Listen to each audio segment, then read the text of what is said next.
മുസ്തഫായ നബി 1500 സ്വഹാബത്ത് പരിശുദ്ധമായ ഉംറയ്ക്ക് പോകുമ്പോൾ ഇവിടെ വെച്ചുകൊണ്ട് റഹ്മാനെ ഇസ്ലാമിന്റെ ശത്രുക്കൾ തടഞ്ഞെന്ന് മാത്രമല്ല, ബഹുമാനപ്പെട്ട അസ്മാ ബീവിയുടെ അഭിപ്രായം കൊണ്ട് റസൂലുള്ള കൊണ്ടുവന്ന ഹദിയ, റസൂലുള്ള ഒട്ടകം മറുത്ത് മുടികളഞ്ഞ് ആ പരിശുദ്ധമായ സ്ഥലത്താണ് സാധുക്കളായി ഞങ്ങൾ നിൽക്കുന്നത്. അല്ലാഹ് 160ഓളം വരുന്ന ഹാജി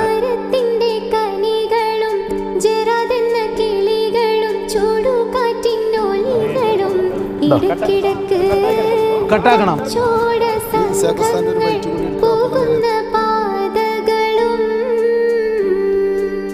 പരിശുദ്ധമായ ജബലിനൂർ ഏകദേശം അതിൻ്റെ പകുതിയിലേറെ ഭാഗങ്ങൾ ഹിബാസനം കയറി കഴിഞ്ഞു. ഏതാനും ആളുകൾ മുകളിലേക്ക് കയറിക്കൊണ്ടിരിക്കുകയാണ്. കുറച്ച് ആളുകളൊക്കെ കയറി വരുന്നുമുണ്ട്. അൽഹംദുലില്ലാഹ്, വളരെ സന്തോഷകരമായ ഒരു അനുഭവമാണ്.